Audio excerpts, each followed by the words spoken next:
Hey there, everybody. Welcome back. This is my viewer question, episode 14. It's been a while since the last one. Apologize for that. But as you know, I am the Gerbil, and today's video is going to be pretty good. I think we've got a lot of really great questions about Galactic Legend tickets, Leia compositions with like Datacron 13s, Landos, Bigs, etc. We got some Jawas stuff, some Squirrel stuff, and it's time to get started. But before we do, I want to remind you, I'm giving away 5 $20 gift cards. It's 5, if I can do hand gestures, $20 gift cards on March the 8th, International Women's Day, as a thank you for hitting 1 million views on my humble little channel. So I'll put the link in the description down below, or screenshot, copy and paste from here. It takes you to a little Google form. Put your user ID in there, your ally code. I will delete the data as soon as this is over, and I am not giving it away. It is staying confidential between me, you, and the Google form. And so I will enter everyone's name into a wheel, a random wheel, pick out 5 people in a video. I will contact you in-game or Discord if you share that, and give you the choice of an Apple, an iTunes, Google Play, or an Amazon card. Anyway, I hope you sign up. I look forward to it. Just want to give a little back, say thank you again. So here we go. Let's get started. First question from Cwiz. Long story short, question is about like Biggs and Datacron 13 and Wedge with GL Leia. So I actually did a video with GL Leia saying that Biggs, and Wedge are actually quite decent with Leia.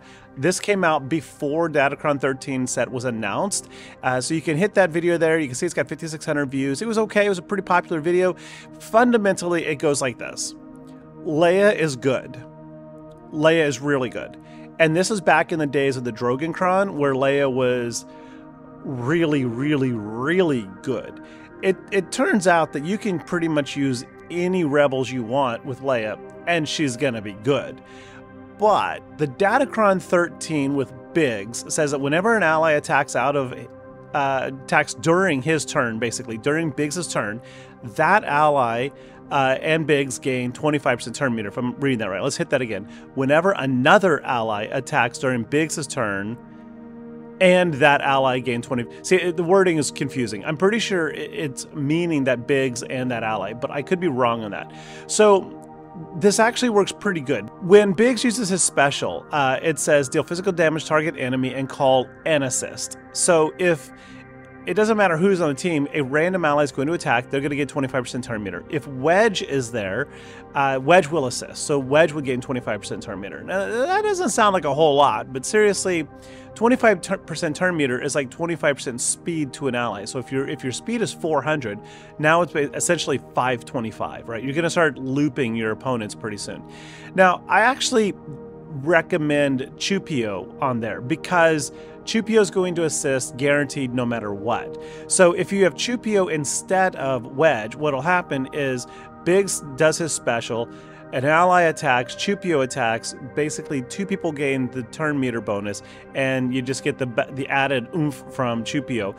And then it says that whenever, like Biggs is unique, says that whenever he's critically hit, he gains 100% turn meter. And when this happens, you can get yourself into a loop, especially in mirror matches where Leia has retribution.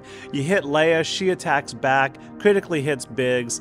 Leia mechanics trigger, Biggs gains a little bit of health, it recovers some of it, but he gains 100% turn meter. He takes a turn, Chupio assist takes a turn, gains turn meter.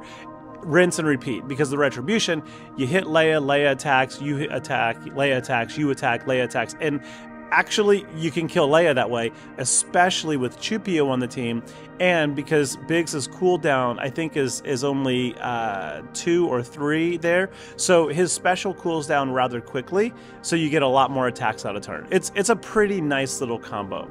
Is it going to break the game? No, actually this works a lot better with Mon Mothma. I think Arnold did a video showing Biggs, Datacron, Mon Mothma just full autoing a couple GLs. So it's cool, but it's not the best. All right, from my good friend Kerman, who's asking if I'm going to give a shout out to NightofKN for the nicest Discord picture in the history of Discord pictures. Now, I'm not sure if this is the one you're talking about, and nothing against my friend NightofKN here, but I don't take too kindly to, you know, harming rodents. Now, I'm sure in that battle right there, that squirrel's gonna win. They're immune to bullets, but no crime like this can go unanswered. So I had to decide, do I ban him from my server for the implication of harmful, you know, harming rodents? And I thought, nah, we'd just show the aftermath, the victory celebration. So there we go.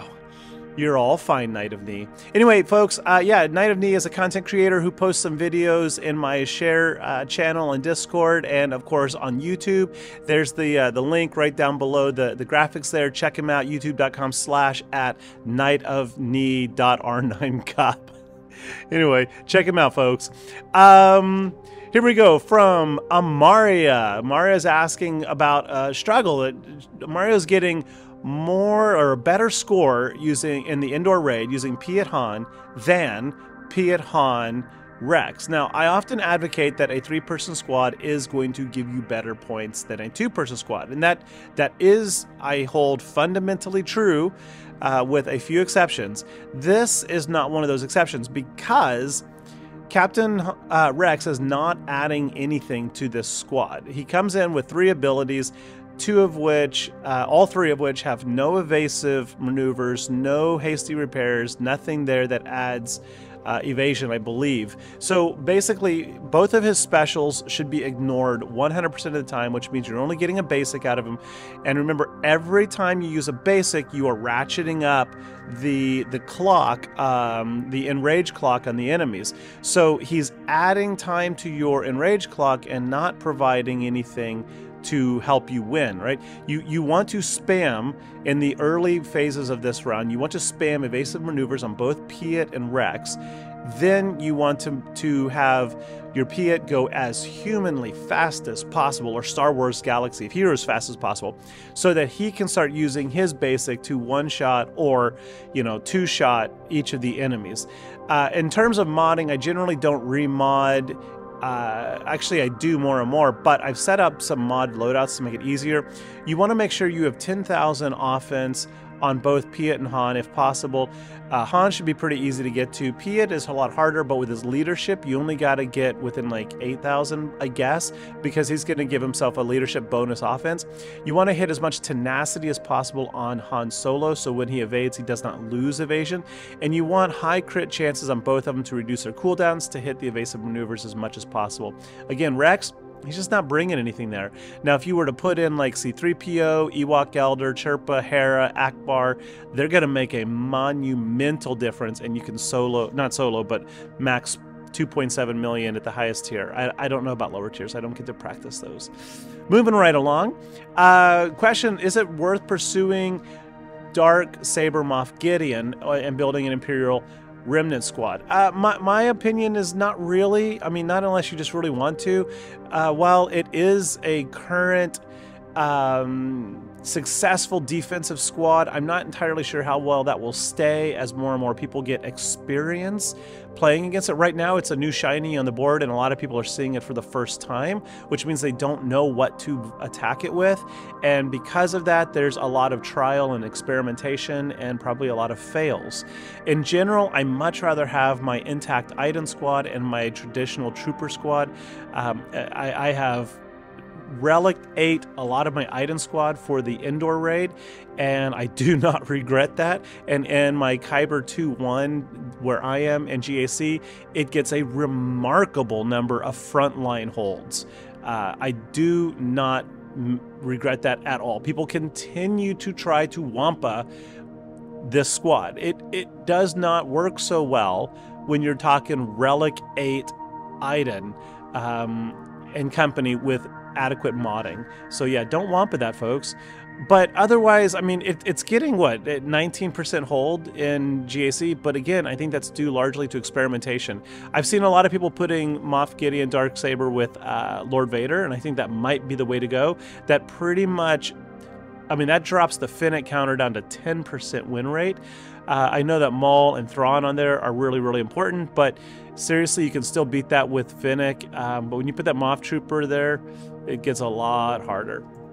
Next question. Hey, this is from K7R3. Does anyone know the GL Leia team comp that I recommended with Lando Datacron? Well, I'm not sure I recommend as much as it's a lot of fun and it's actually really, really good. Similar to the Biggs situation above.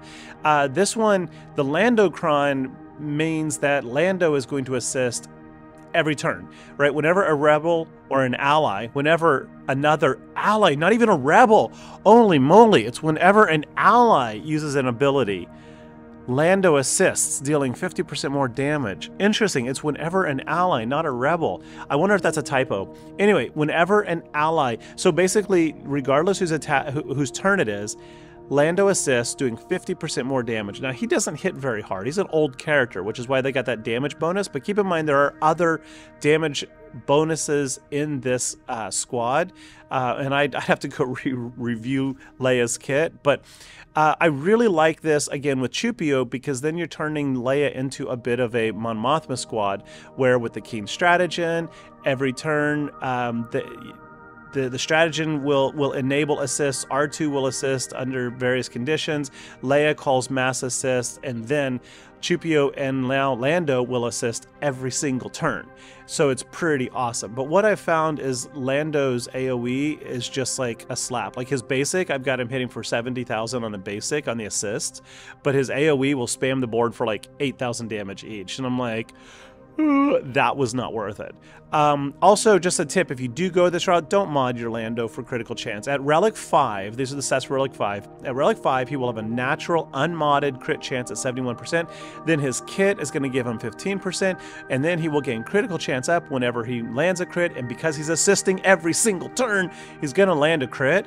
So he's basically going to have, what's that going to be, 86% critical chance plus critical chance up, which I think is 25% more on that. So now he's pushing 110% critical chance, and then you may have critical chance secondaries, so you're looking at 130% anyway. So don't put a critical chance mod set on him. Don't go for a critical chance primary. Go for offense critical damage. Seriously, don't do it, folks. Don't do it. Next question. Aw, I didn't take off that animation. Love your vids. Hey, thanks so much. I appreciate it. Having in mind that you're a Kyber 1-2 player, what's the best Levy fleet for defense? So I'm not really entirely sure that there is a, quote, best Levy fleet for defense. I think that the Bomber needs to be there, the Fury needs to be there. I think you can alternate Sith, Fighter, or TIE Dagger, but according to SWGOH.GG, most people are countering Leviathan with Leviathan still, even though, you know, people say that the Chimera is more reliable, or maybe it's just the most reliable non-Leviathan counter. I don't know.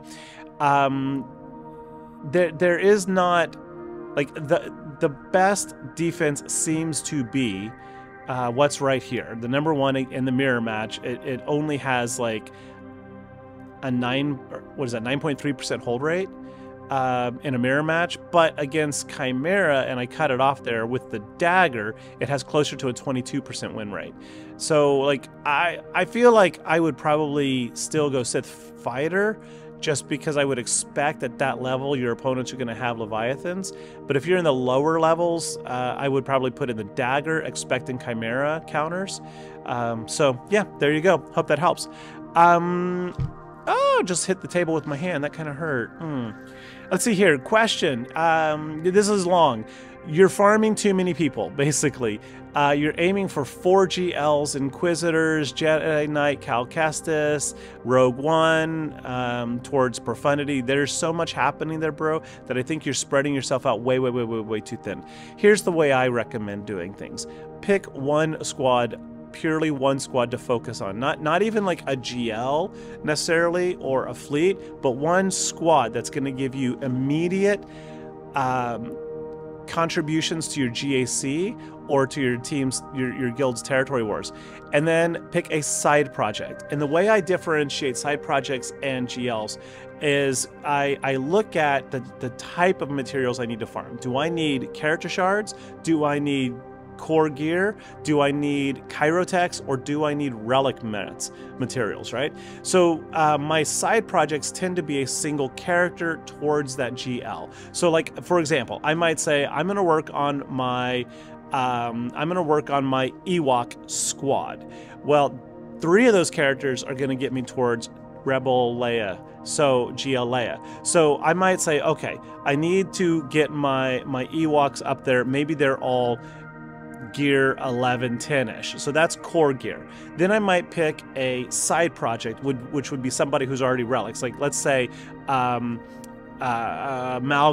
I want to take him up to, I think it's Malgus, the Fury pilot. I want to take him up to Relic 9, both for GAC and to bolster my Leviathan fleet. So he's already like Relic 7 or 8. So then I might farm relic materials for him with my Cantina energy. I might farm core gear for my Ewoks using my raid tokens, etc. So this way you can divide your resources without hurting any farm, but also achieving measurable, immediately applicable gains to your gameplay. I hope that makes sense. One core project, one side project, differentiated by immediate benefits and separating out the type of stuff you're farming. Yeah, there you go. From Smiley, we got a question here about how to farm Datacron level 3s. Is it better to re-roll that level 3 over and over again to get what you want, or is it better to just gear up a level 3, like unlock level 1, 2, 3, keep or trash? I would go with the latter. Unlock level 3s, keep or trash.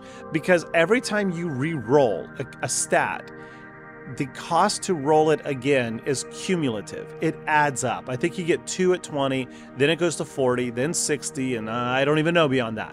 And you really, really, really do want to save those for when you hit the level 9 level to get the right character you want. And then if you get that character, then maybe you don't want accuracy. So you want to re-roll a secondary roll, especially on a level 7, 8, where you have the potential for like 30% critical damage, high deflection, or something that can be really, really valuable. Unlocking a level 3 is actually quite easy. If you can afford it, you can go to Conquest and you can, do the 50 crystal refresh and just roll 6 to 10 bonus nodes, and you should get a Datacron a day or more. And then you can go to the Shard Shop store, and using Ally or whatever they are, Shard Shop currency, you can buy the lower level unlock materials and the credits to unlock these. So it's actually quite free-to-play friendly to get to a level 3. It is not free-to-play friendly to re-roll. It is much, much, much, much harder to farm the re-roll materials. So I would not re-roll over and over again. From Autumn. Hey Autumn, how's it going? What is your opinion on the Jawas, including the Omicron? I love Jawas. I cannot emphasize that enough, especially with the Scavenger Jawa Datacron. They do really fun stuff. I mean, talking full banners against a lot of squads, because when the TDs go boom, they heal and reapply. And because they win through the thermal detonator explosions and they heal through the thermal detonator explosions, you end the match with full health and protection. Now, am I saying you're going to beat GL Leia here? No, but I've been using them in GAC off and on to eliminate everybody but Leia. They're not going to kill Leia, but they'll smash R2 like that because of his high health.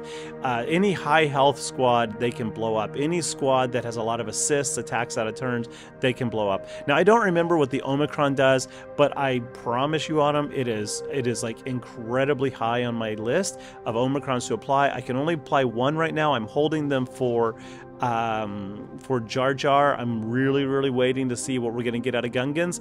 But if I don't like any of the Jar Jar crons, I'm putting it on my Nebbit squad just for the fun of it in GAC. And I am taking all my Jawas to Relic 7 and Nebbit and to 8 for Rise of the Empire. And if you want to see a little bit more, you can actually search my channel for Jawas. I have a few random videos here and there, but I think if you enjoy the fun, and Jawas are fun, I don't think you go wrong with the Jawa faction. Especially once you learn what they do and don't beat, right? Like, they're just going to die miserably to Lord Vader because he's immune to damage over time, or to thermal detonators. I think the whole squad is. But they have a lot of fun against a lot of different squads. Yeah. Here we go. We get from Tengard, question about pilots and ship stats. This is one that I've even gotten wrong a time or two, so take this with a grain of salt, and let me know, anybody in the comments, if I get it wrong again. Sorry if I do. Character stats do not affect ship stats at all. What does is the number of stars on a mod, I mean like 5 or 6 stars, and the character's GP and zetas, right? Zeta affects GP, right? So the higher your GP, the higher your ship stats are. Modding doesn't matter. If you put speed set mods, offense set mods, mods with no speed secondaries, it does not matter. Only what matters is the dots, I think. The 5, 3, 4, 5, 6 dot mods. So you want to gear up your character as much as you can. You want to add the maximum 6 dot mods, and that's going to get you the best boost you can get on your ship. Otherwise, there is no direct way to modify ship stats. Like, you can't increase ship's tenacity right now. With that said, I wouldn't be surprised if we eventually get like ship mods or whatever, ship gear to customize ships. I think that would be a lot of fun, and a lot of people will just go nuts as it breaks their counters. But I think that'd be fun. I like it, actually. The second one, you're asking about GL tickets. They suck. So first off, you can only have 144 GL tickets, and you get them through the light dark side battles. Once you reach like all the requirements are achieved for your Galactic Legends, then what happens is light side dark side start adding the ticket as a farmable thing on every node, depending on light side dark side characters.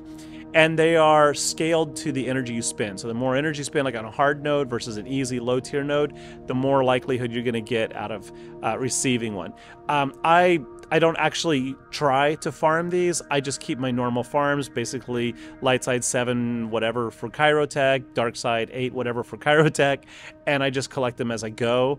Then when you're unlocking that Galactic Legend, there are a variable number of tiers. I think maybe they all have 6 tiers, I don't remember. But each tier needs between, I think, 15 and 70 GL tickets to play it once. If you lose, you do not get refarmed on it. You just lost, have to do it again. And it sucks. It really does suck. It's like you work so hard to get all of your characters relicked up to unlock that GL. You're like, yes, I did it. And no, you have another month to go. Sorry. So from over here at Fable has a question about like what's the best fleet to build out of your roster. I saw, Fable, that several people already answered you, and I think that what they said is right. Fixie Delta definitely, I think, is right on. Run Chimera Defense with Vader, TIE Pilot, TIE Bomber, and then TIE Defender as your first reinforcement, then whatever you want. Like, I would recommend, based on your current roster, Emperor Shuttle and Houndstooth, but I also didn't see Second Sister in there with the TIE Interceptor, and I think that if you're going to run the Chimera on defense, I think that this needs to be a priority farm. Not only is it going to help you with your Inquisitors down the road required to get Grand Inquisitor, the TIE Interceptor is going to drop your reinforcement cooldowns to get the TIE Defender out faster, and the TIE Defender is going to make or break the battle. I mean, it is hands down one of the best ships in the game. So whether you're playing offense or defense, you want that TIE Defender to hit the board as quickly as possible.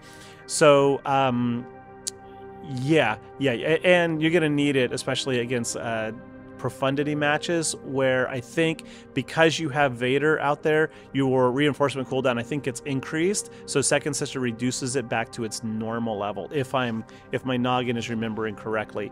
So yeah, I would go with that lineup, and I would prioritize 7-starring your TIE Bomber and unlocking your Second Sister TIE Interceptor. And don't ask me how to do that. I don't remember. It was a conquest ship. I think it's farmable. I hope it's not Improving Grounds.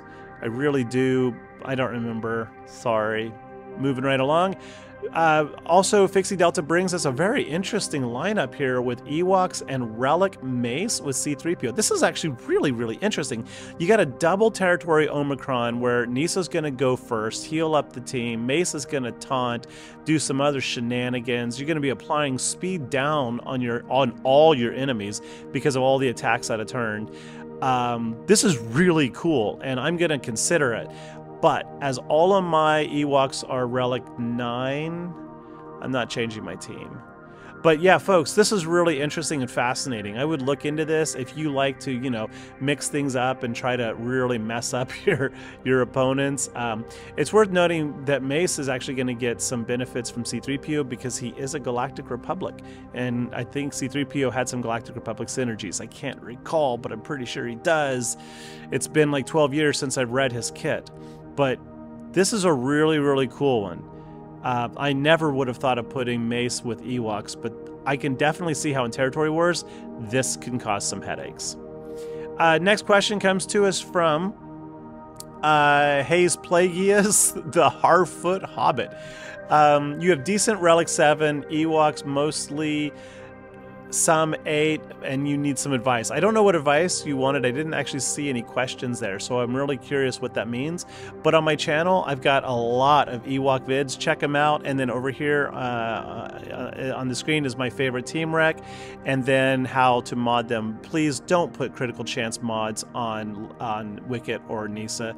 Do not do that. If you're talking Relic 7, 8, then your Nisa in Territory Wars, she's going to have nearly 200% critical chance without any mods. And then Wicket is going to get critical chance up. It has a base crit chance over 100% already, I think. So don't do that. Go for offense and tenacity and health on those two. And speed is just like king everywhere. Do not put protection primaries on Ewoks. Don't do that. Not even on Poplu. Don't do it. Okay, seriously. Everything in their kits is like health, health, health, health, health. Logray, health up. Ewok Elder, revive with X percentage of health. Chief Chirpa, everybody recovers 20% of his health. Wicket, even his AoE provides up to 20% health recovery and only 10% protection recovery. It's like Nisa gives, I think, like 20 or 30% bonus health. It's all about the health. It's all about the health, baby. It's all about the health.